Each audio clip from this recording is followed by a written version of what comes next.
Absolutely not, Sarah. I don't care what kind of personal emergency you think you have.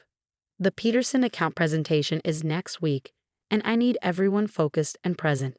Victoria Marshall's voice cut through the air like a knife, her perfectly manicured nails drumming against her mahogany desk as she stared me down. I stood my ground, clutching the medical leave request form in my trembling hands. Ms. Marshall, please. I wouldn't ask if it wasn't critical. The patient. The patient. She interrupted, her red lips curling into a sneer. You're an account executive, Sarah, not a nurse. Whatever medical drama you're caught up in isn't our concern. This is a marketing firm, not a charity. I took a deep breath, trying to keep my voice steady. I understand that, but this is different. He has no one else, and his condition is deteriorating rapidly. I just need 1 week. Enough. Victoria slammed her hand on the desk, making me jump. I've heard enough of your excuses. You've been distracted for weeks, taking long lunches, leaving early. Now you want a whole week off right before our biggest presentation of the year. The answer is no. I felt my chest tighten. Victoria had always been harsh, but this was different. This was cruel. Ms. Marshall, I've never taken a sick day in 3 years. I've worked every holiday, every weekend you've asked. I'm just asking for this one. 1 week that could cost us millions, she cut in, standing up to her full height. At 5'10" in her designer heels, she towered over me. Do you have any idea what the Peterson account means to this firm? Of course you don't. You're too wrapped up in your little humanitarian project to see the bigger picture. The way she said humanitarian project made it sound like a dirty word. I thought about the man lying in a hospital bed across town, his kind eyes and gentle smile despite the pain he was in. He didn't deserve to die alone just because Victoria Marshall couldn't see past her quarterly projections. I'm taking a week, I said quietly but firmly. I'll work remotely nights, weekends, whatever it takes. But I need to be there for him. Victoria's eyes narrowed dangerously. Are you defying me, Sarah? I'm doing what's right. She laughed, a cold, harsh sound that echoed through her corner office. What's right? Let me tell you what's right. What's right is doing your job. What's right is being a team player. What's right is understanding that in this business, we don't have the luxury of playing Mother Teresa. I stood there, my heart pounding but my resolve unshaken. I understand if you need to write me up or dock my pay, but I'm taking a week. Victoria walked around her desk slowly, like a predator circling its prey. Oh, I'll do better than that. She picked up my leave request form and tore it in half, then quarters, letting the pieces flutter to the floor. You're fired. The words hit me like a physical blow, but I refused to let her see me flinch. You're firing me for requesting medical leave. I'm firing you for insubordination, poor performance, and failure to prioritize company interests. She smiled, the expression never reaching her eyes. Enjoy unemployment, Sarah. I'm sure your patient will appreciate your sacrifice. I should have felt devastated. 3 years of my life, countless 60-hour weeks, all the missed family events and canceled vacations, all gone in an instant. But standing there in Victoria's office, watching her smug satisfaction, I felt something else entirely, relief. Thank you for making this decision easier, I said, turning to leave. Oh, and Sarah, Victoria called after me. Don't bother asking for a reference. As far as I'm concerned, you never worked here. I walked out of her office with my head held high, ignoring the curious stares of my soon-to-be ex-coworkers. My hands were steady as I packed up my desk, carefully placing my photos and personal items into a cardboard box. Jenny from accounting hurried over, her face full of concern. Sarah, what happened? I heard raised voices. Victoria fired me, I said simply, wrapping my favorite coffee mug in newspaper. What? She can't do that. Not over medical leave. I smiled at Jenny's outrage. She can, and she did. But it's okay, really. And surprisingly, it was. As I walked out of the glass and steel building that had been my professional home for the past 3 years, I felt lighter than I had in months. My career might be in shambles, but I knew I was doing the right thing. The hospital was a 20-minute drive from the office. As I navigated through mid-A traffic, I thought about how I'd ended up here. It had started. Thomas Edwards didn't look like a man worth millions. In his faded hospital gown, with his silver hair thinning and his face gaunt from chemotherapy, he looked like any other patient. But it was his eyes that caught my attention, bright, alert, and filled with a kindness that seemed to defy his circumstances. "The Great Gatsby again," he'd said when I walked in with the book. "Don't you think that's a bit on the nose for a cancer ward?" I laughed, surprised by his humor. "Would you prefer something more upbeat?" I have the bell jar in my back. That had made him laugh too, a warm, genuine sound that seemed to brighten the sterile hospital room. We'd spent the next hour talking about literature, life, and everything in between. By the time I left, I knew I'd met someone special. Over the next few weeks, I found myself visiting Thomas more frequently. He told me about his life, how he built his investment firm from nothing, how he'd lost his wife to cancer 15 years ago, how his children were scattered across the globe, too busy with their own lives to visit their dying father. "It's my own fault," he'd said without bitterness. "I spent so many years building my empire, I forgot to build relationships. Now look at me, all the money in the world and not a soul to share it with." But that wasn't entirely true anymore. Because he had me. I pulled into the hospital parking lot, grabbing my box of belongings from the passenger seat. As I walked through the familiar corridors toward Thomas's room, I thought about Victoria's words, "Enjoy unemployment." She had no idea that some things were worth more than a steady paycheck or a corner office. Thomas was awake when I walked in, his face lighting up despite the obvious pain he was in. "Sarah, what are you doing here so early? Don't you have work?" I set my box down and pulled up my usual chair beside his bed. "Change of plans. Looks like I'll be able to spend more time here after all." He studied my face carefully, his keen intelligence not dulled by illness or medication. "What happened?" "I got fired," I said simply. "My boss didn't appreciate me requesting medical leave to be here with you." "Sarah," his voice was filled with concern. "You shouldn't have done that. Not for me. I'm not worth—" "Don't," I interrupted gently. "Don't say you're not worth it. Every human being deserves to have someone by their side during times like this. Besides," I added with a smile, "that job was slowly killing my soul anyway." He chuckled weakly. "Well, when you put it that way," his expression turned serious. "But what will you do now?" I shrugged, trying to appear more confident than I felt. "I'll figure something out. Right now, let's focus on getting your pain levels under control. The nurse mentioned you refused your morning medication." Thomas looked sheepish. "It makes me too groggy. I hate not being able to think clearly. And I hate seeing you in pain," I countered, reaching for the call button. "Let's compromise. Take the medication, and I'll read to you until you fall asleep." I brought a new book. He raised an eyebrow. "Please tell me it's not the bell jar." We both laughed, and for a moment, the weight of everything, my lost job, his illness, the uncertainty of the future, seemed to lift. The nurse came in with Thomas's medication, and I settled in to read, pulling out a worn copy of To Kill a Mockingbird. As I read, watching Thomas slowly relax as the pain medication took effect, I thought about how sometimes the biggest sacrifices lead us exactly where we're meant to be. Victoria Marshall thought she was punishing me, but in reality, she'd given me something priceless, the freedom to be exactly where I needed to be, doing exactly what I needed to do. Little did I know, this was just the beginning of a story that would change both our lives forever. The next few days fell into a rhythm. I'd arrive at the hospital early in the morning, armed with books, crossword puzzles, and an endless supply of terrible jokes that somehow always made Thomas smile. We'd talk for hours about his business empire, my dreams of starting my own marketing consultancy, the books we loved, the lives we lived.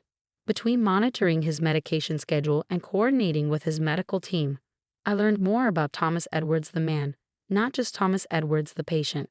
I learned about his first business venture, a failed computer repair shop in the 1980s that taught him more about resilience than any success ever could. I learned about his late wife, Margaret, and how her passion for art had influenced his early investment choices in emerging digital art platforms. One afternoon, as sunlight streamed through the hospital window, casting long shadows across the room, Thomas asked me a question that caught me off guard. "Why did you really give up your job for me, Sarah?" I looked up from the newspaper crossword we'd been working on together. "I told you." "You told me what you thought I needed to hear," he interrupted gently. "But I want the truth." I set the newspaper aside, considering his question. "Do you remember your first week here, when I was reading to the patients?" He nodded. "I read to 17 people that day. 15 have family with them. One had friends visiting. You were the only one alone. I met his eyes. When I asked the nurse about you, she said you've been here for 3 weeks without a single visitor. It broke my heart. Ah, he said softly. Pity, then. No, I said firmly, not pity. Recognition. I recognize something in you that I've always seen in myself. The tendency to give everything to your work, to your goals, until one day you look up and realize you've forgotten to build connections along the way. Thomas was quiet for a long moment. You're too young to be so wise, he finally said. And you're too important to be alone, I countered. He smiled, though his eyes were suddenly bright with unshed tears. Important? I'm just a foolish old man, who built one of the largest investment firms in the country, I finished, who revolutionized ethical investing practices, who created thousands of jobs and changed countless lives. Yeah, I did my research. Google? He asked, amused. LinkedIn, actually. Your profile needs updating, by the way. We both laughed, and the heavy moment passed. But something had shifted between us. A deeper understanding, a recognition of kindred spirits despite our differences in age and circumstances. As the week progressed, Thomas's condition began to deteriorate more rapidly. The doctors spoke in hushed tones about making him comfortable and managing expectations. But Thomas himself remained clear-eyed and determined. Sarah, he said one evening as the hospital settled into its nighttime routine, I need you to do something for me. Anything, I replied, and I meant it. In my briefcase, the one my secretary brought last month, there's a letter. I need you to deliver it for me. I found the briefcase tucked away in his room's small closet, its leather worn but still elegant. Inside was a sealed envelope, addressed simply to Victoria Marshall, CEO, Marshall & Associates Marketing. My heart stopped. Thomas. Yes, he said, watching my reaction carefully. Victoria Marshall, your former boss. Though she doesn't know it, her company's recent success is largely due to my firm's quiet investment and guidance. I stared at the envelope in my hands, my mind racing. You knew? All this time, you knew where I worked. He nodded. I recognized your company ID card that first day. I've been following Marshall & Associates' progress for years. It's one of my more interesting investments. Why didn't you say anything? Because I wanted to get to know you as Sarah, not as an employee of a company I partially own. He shifted in his bed, wincing slightly. And I'm glad I did. It showed me exactly who you are, someone who would give up everything to help a stranger, even when it costs you dearly. I sat down heavily in my chair, the envelope feeling suddenly heavy in my hands.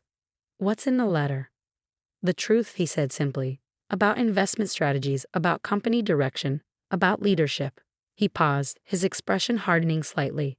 About how true success isn't measured in quarterly profits or market share, but in how we treat people. I looked at the envelope, then back at Thomas. When do you want me to deliver it?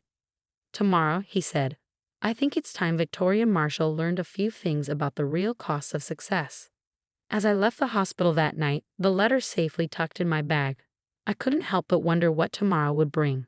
Victoria Marshall had tried to break me, thinking she held all the power. But sometimes, life has a way of evening the score, not through revenge or malice, but through simple truth and justice. Little did Victoria know, her world was about to change forever, and I had a front row seat to watch it happen. The next morning, I stood in front of Marshall & Associates' gleaming office building, Thomas's letter clutched in my hand. The same security guard who had wished me good morning every day for 3 years now looked at me apologetically. I'm sorry, Ms. Collins, but you're not on the approved visitor list anymore. Ms. Marshall's orders. I smiled, pulling out my phone. Could you please call up to Victoria's office? Tell her I have a letter from Thomas Edwards. The guard's eyes widened slightly at the name. Clearly, he recognized it. After a brief call, he handed me a visitor's badge, his expression puzzled. Ms. Marshall will see you immediately. The elevator ride to the 20th floor felt surreal. Just a week ago, I'd been rushing up here, juggling presentation materials and coffee, desperately trying to balance my work life with my volunteer commitments. Now I was calmer than I'd ever been, knowing that what happened next would change everything. Victoria's assistant jumped up when I stepped out of the elevator. Ms. Marshall is waiting for you, she said, hurrying to open the office door. I noticed she couldn't quite meet my eyes. Word of my firing had clearly spread. Victoria sat behind her desk, her posture rigid, her expression carefully neutral. Sarah, she said coolly, I assume this isn't a misguided attempt to get your job back. I placed Thomas's letter on her desk. No, Victoria, this is a delivery from Thomas Edwards. She stared at the envelope, her perfectly manicured hand hovering over it. Thomas Edwards, the investor.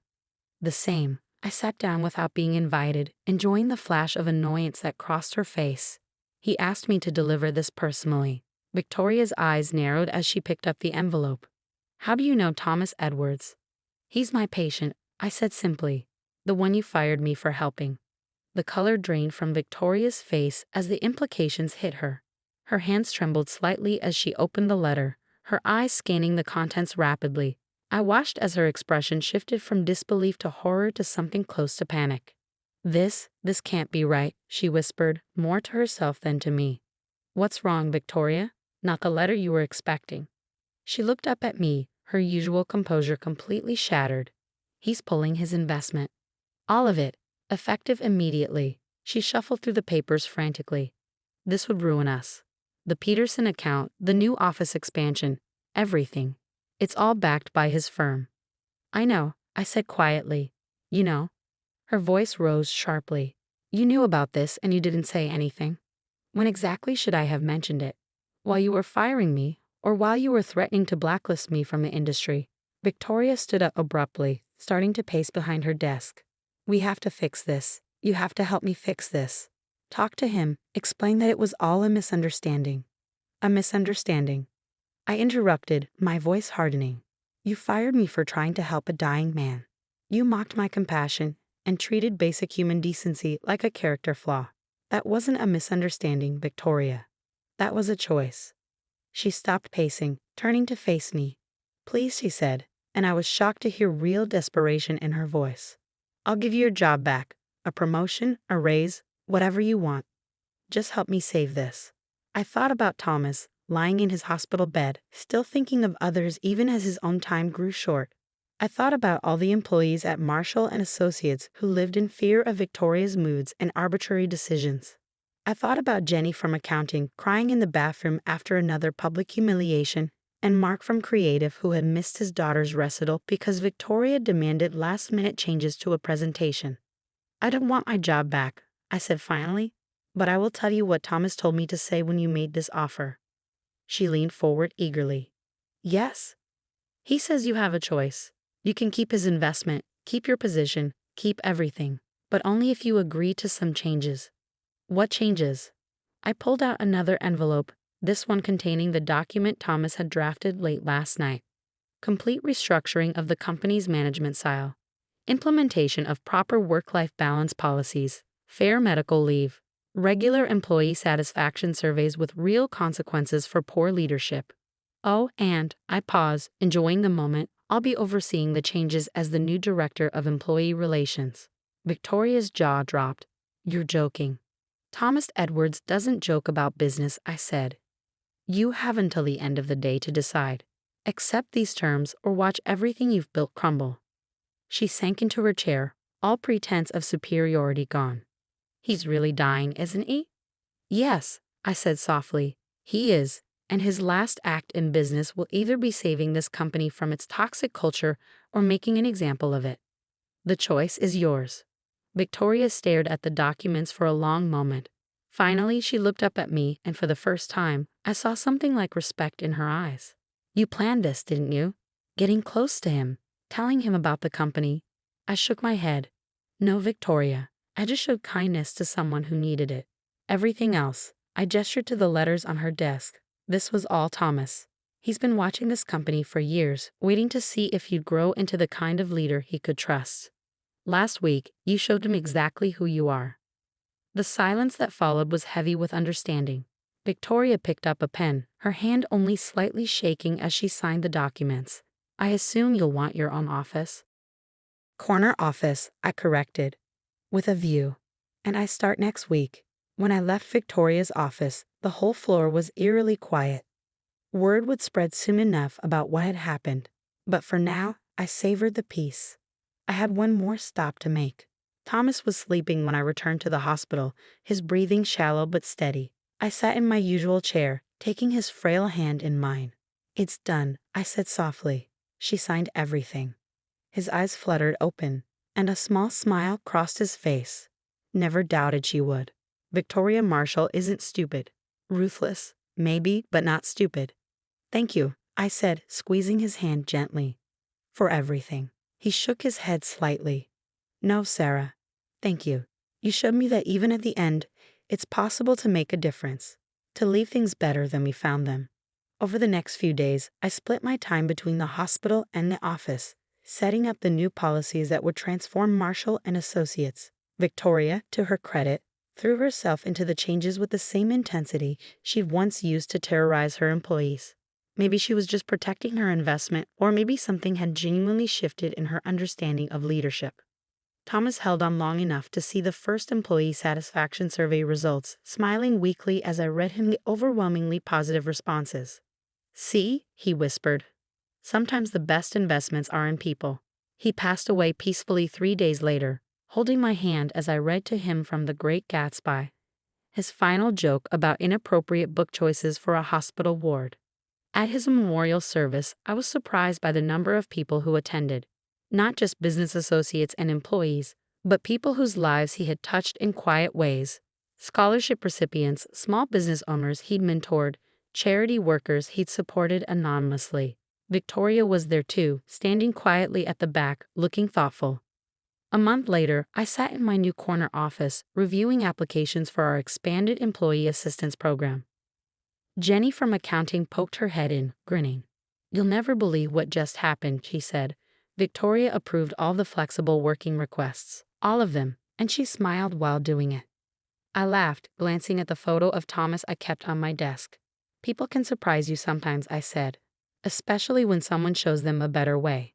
As I looked out over the city skyline, I thought about how life has a way of coming full circle. Victoria had fired me for showing compassion, thinking it was a weakness. Instead, that same compassion had led me to Thomas, who showed us all that true strength lies in how we treat others. The company culture at Marshall and Associates was transforming, slowly but surely. Victoria was learning to balance ambition with empathy, and employees were finally feeling valued and heard. It wasn't perfect. Change never is, but it was progress. Every morning, as I walked into the building, I remembered Thomas's words. Sometimes the best investments are in people.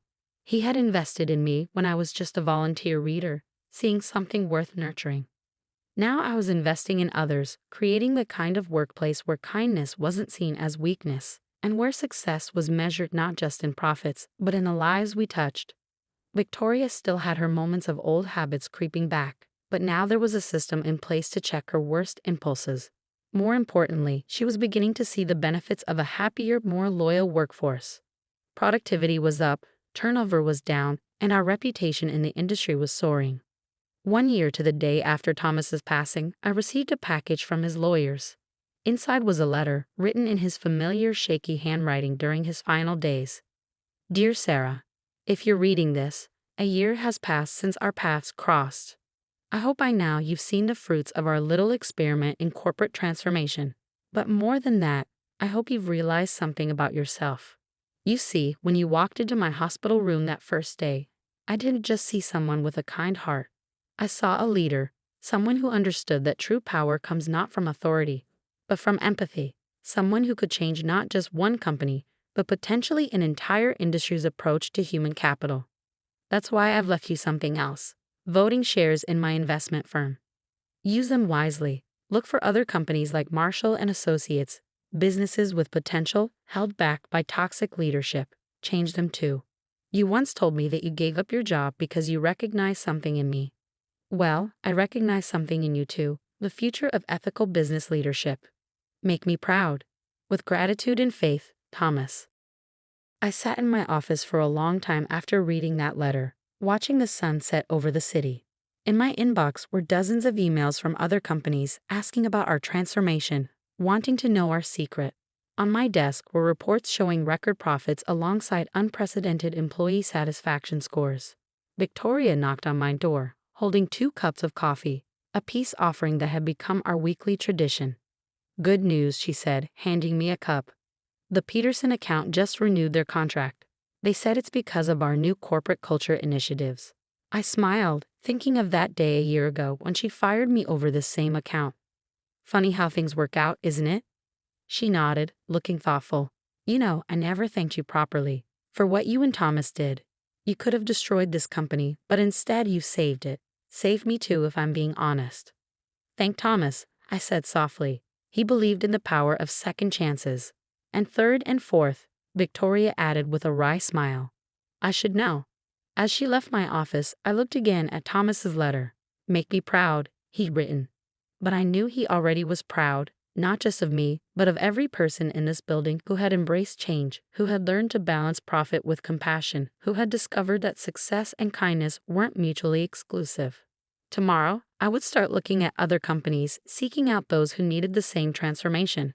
But for now, I sat in my corner office, sipping coffee and watching the city lights come alive, grateful for the twist of fate that had brought me to Thomas's hospital room, and for the chain of events that proved sometimes losing everything is the first step to gaining something better. The next morning, as I walked into the building, the security guard who had once apologetically turned me away now greeted me with a warm smile. Good morning, Miss Collins, making any lives better today. I thought about Thomas, about Victoria, about all the changes we'd made and all the changes still to come. Every day, I replied.